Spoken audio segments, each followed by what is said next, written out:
চলমান কোটা আন্দোলনকে আপনি কিভাবে দেখছেন? আমরা এর আগে আমাদের একটা লাইভ অনুষ্ঠানে বলেছিলাম যে মৌলিকভাবে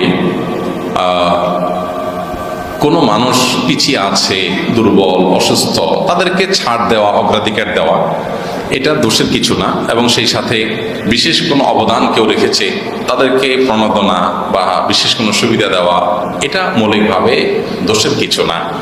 কিন্তু এটা যদি মাত্রা ছাড়িয়ে যায়, এটা যদি দেখা যায় যে 10 জন মানুষ কোনো একটা কাজে তাদের অবদান আছে, অথবা 20 জন মানুষ তারা পিছিয়ে থাকার কারণে তাদেরকে অগ্রাধিকার দেওয়া হবে, এরকম যদি নিয়ম থাকে কোনো সমাজে, আবার সাধারণ জনগোষ্ঠীর যে রেশিও বা পরিমাণ, ওইটার সাথে কম্পেয়ার করলে যদি এই কোটাটা পরিমাণে বেশি হয়, তো অবশ্যই সেটা সংস্কার করা উচিত। এবং অতিরিক্ত কোটা সেক্ষেত্রে অন্যায় হতে পারে। এই সমস্ত ক্ষেত্রে আমাদের দেশে সাধারণত রাজনৈতিক বিবেচনাতে ডিসিশন নেওয়া হয়, মানুষের স্বার্থ সাধারণত বিবেচনা করা হয় না। এটা খুবই দুঃখজনক এবং বেদনাদায়ক অধ্যায়।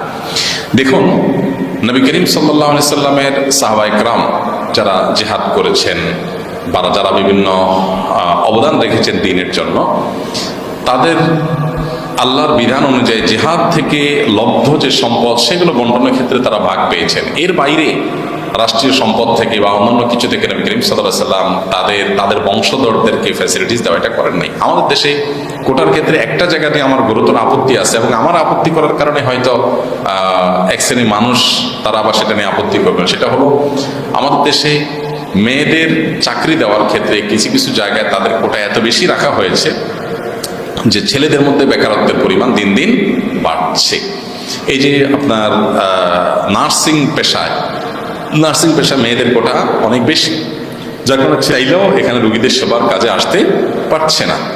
মেয়েদের তারা দিনদারিতার মধ্যে থেকে তারা কাজ করতে পারে, তাদেরকে সুযোগ দেওয়া উচিত, তাদের জন্য এই সমস্ত কাজের ক্ষেত্রে ফ্যাসিলিটিস দেওয়া উচিত। শুধু কোটা না, ওখানে মেয়েদেরকেই একমাত্র অ্যাক্সেস দেওয়া উচিত, ছেলেদের দেওয়া উচিত না। যেমন মেয়েদের যেখানে সার্ভিস হবে, এরকম জায়গায় মেয়েরাই শুধু অ্যাক্সেস পাবে। তো এটা ইসলামের কথা বলে, ইসলামিক কথা বলে, এখানে পুরুষদের অ্যাক্সেস দেওয়া উচিত না। এখন দেখা যায় উল্টা করে ফেলানো হয়।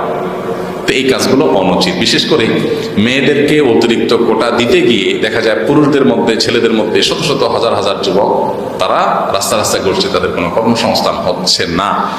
একজন মেয়ে, তিনি যদি ডিভোর্সি হন, তিনি যদি কোনো কারণে নির্যাতিতা হন, বা তিনি কারণে পিছিয়ে পড়া থাকেন বা অভাবী থাকেন, তার চাকরির দরকার হয়, তিনি চাকরি করবেন। আবার ওই যে বললাম, মেয়ে কোরআনে নাকি 80% কোটার কথা এসেছে সূরা আনফালে। এটা কতটুকু সত্য? আসলে আমরা যারা কোরআন পড়ি না অথবা কোরআন জানি না, তারা অনেক সময় ঢালাও কথা আমরা কোরআন বলে চালিয়ে দিই, অথবা আমরা কথা বলার সময় দেখবেন এরকম অনেক বক্তব্য আমরা দিয়ে থাকি। আমরা বলি যে আল্লাহ বলছেন, আল্লাহ কোরআনে বলছেন না, বলি আমি বাংলা একটা কথা বলে দিই, যেমনটা এই শিক্ষক বলেছে, যেমন 80% কোটা লাগবে, এটা কোরআনে আছে। নাউযুবিল্লাহি মিন যালিক। আসলে এই কোটা সংস্কারী আন্দোলন নিয়ে কথা বলার আগে এতটুকুন আমি বলতে চাই যে আমি ওয়ার্ল্ডের বিভিন্ন দেশ ঘুরেছি, এবং আল আজহার বিশ্ববিদ্যালয়ে যেহেতু আমি নিজেও পড়াশোনা করেছি, পৃথিবীর অনেক বিশ্ববিদ্যালয়ে সফর করার সুযোগ হয়েছে। এই যে কোটা নিয়ে আমাদের দেশের এই কোটা থাকবে কি থাকবে না, কত পার্সেন্ট থাকবে, কোটা বিরোধী যে আন্দোলন চলছে এখন, কত পার্সেন্ট কোটা থাকবে, কত পার্সেন্ট থাকবে না, এখন একজন 80% কোটা থাকবে, এটা কোরআন থেকে দলিল দিচ্ছে। মাআযাল্লাহ। আসলে সারা দুনিয়া ঘুরে যদি আপনি দেখেন, যারা প্রতিবন্ধী, অটিস্টিক যে সমস্ত বাচ্চা আছে, এদের শিক্ষার প্রয়োজনে এদের জন্য কোটা আছে। আমাদের দেশের বিভিন্ন মানুষ আছে যারা আমাদের দেশেই বসবাস করে, আমাদের দেশেরই মানুষ, আমাদের দেশের নাগরিক, কিন্তু তারা উপজাতি।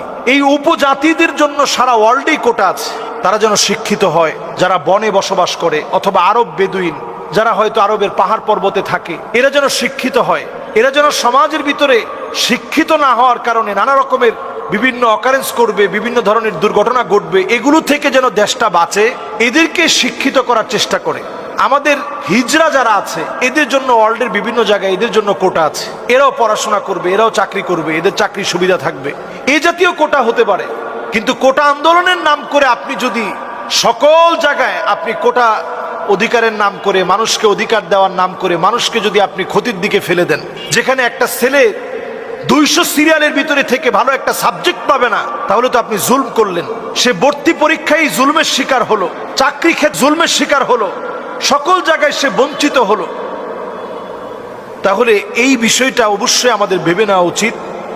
আমাদের হাইকোর্টে যেহেতু এই বিষয়টা এখনো পেন্ডিং আছে, বিচারাধীন বিষয়, আমরা বলবো যে এই বিষয়টা আপনারা অবশ্যই ভেবে দেখবেন। মানুষের অধিকার যেন ঠিক থাকে, প্রত্যেকে যেন তাদের অধিকারটুকুন পায়, এটা রাষ্ট্রপক্ষের কাছে মানুষের একটা দাবি। কুল্লুকুম রাইন ওয়া কুল্লুকুম মাসউলুন আন রাইয়াতিহি, প্রত্যেকেই দায়িত্বশীল, দায়িত্বের ব্যাপারে কিন্তু আপনাকে জবাবদিহিতার সম্মুখীন হতে হবে। আর আমরা যখনই এই আন্দোলনগুলোর কারণে ক্ষতিগ্রস্ত মানুষের দিকে যদি একটু তাকাই, আমরা দেখব প্রতিনিয়ত কত অসুস্থ মানুষ কষ্টের মধ্যে এখন আছে, যানবাহনগুলো থেমে আছে, দেশ অর্থনৈতিকভাবে ক্ষতিগ্রস্ত হচ্ছে, আমাদের শিক্ষার্থীরা এখন দেখা যাচ্ছে আঘাতপ্রাপ্ত হচ্ছে। যে তারা মুক্তিযোদ্ধার সন্তানদের এটার বিরোধিতা করতেছে। আপনি কি বুঝাতে চাচ্ছেন? যারা বিরোধিতা করতেছে শতভাগ তারা মুক্তিযোদ্ধা বিরোধী, মুক্তিযোদ্ধার চেতনার বিরোধী, দেশের স্বাধীনতার বিরোধী। তাহলে তা কেন বিরোধিতা করতেছে? তার মানে প্রকারান্তরে এই 56% এই কোঠা, এই অমানবিক অনৈতিক কোঠা দিয়ে আমরা মুক্তিযোদ্ধার চেতনাকে আমরা নিজেরাই প্রশ্নবিদ্ধ করতেছি, অসম্মান করতেছি। আমরা একটা ছেলে 100 মার্কের মধ্যে 80 মার্ক পাবে, এরপরে সে অ্যালাউ হবে। আরেকটা ছেলে 33 মার্ক পাবে, পাওয়ার পরে সে অ্যালাউ হবে। মেধার জায়গায় তো আমি আমার দেশকে শূন্য করে দিচ্ছি, আমি তো ওই জায়গায় দাঁড় করাতে পারছি না। হ্যাঁ, বিশ্বের অনেক দেশে আপনি বলবেন, উদাহরণ দিবেন, সব স্টাডি আমার কাছে আছে। বিশ্বে আমাদের পরে সবচেয়ে বেশি কোঠা পদ্ধতি মালয়েশিয়া 55%। কিন্তু কারণ কি? মালয়েশিয়ায় 3টা জাতিগোষ্ঠী আছে, চাইনিজ মালয়, ভূমিপুত্রা, আর একটা ইন্ডিয়ান মালয়। ওদের মধ্যে ক্ল্যাশ বেঁধে যাবে, এই জন্য সিস্টেম করে তাদেরকে কোঠা দেওয়া হয়। কিন্তু কোঠা মানে এইরকম নয় তুই 100-র মধ্যে 80 পাইলে তুই চান্স, আর তুই 33 পাইলেই চান্স, এরকম নয়। ওখানেও একটা মেধার মানদণ্ড নির্ধারণ করা আছে। কিন্তু আমাদের এটা একদম একটা অযৌক্তিক, হাস্যকর রূপে দাঁড়াইছে। এটা আমাদের জন্য অনৈতিক। 2 নম্বর বিষয়, প্রিয় ভাইরা, এই যে আমরা দেখতে পাচ্ছি আমাদের যে সন্তানরা, আমরা যারা কোঠা পদ্ধতিতে যাদেরকে বলতেছি, এটার দ্বারা আমাদের কি হচ্ছে? প্রিয় ভাই, প্লিজ আপনারা এইগুলো বিষয় ভাববেন। একটা ছেলে মাস্টার্স পাস করার পরে, এটা নতুন করে চেঞ্জ হয়েছে, মাস্টার্স পাস করার পরে প্রাইমারির চাকরি পায়। আর একটা মেয়ে ইন্টারমিডিয়েট রেজাল্ট হয় নাই, আবেদন করলে প্রাইমারির চাকরি পায়। আপনি কি মনে করেন একটা ছেলে বিশ্ববিদ্যালয়ে মাস্টার্স করার পরে তার যে যোগ্যতা, কোয়ালিফিকেশন, তার যে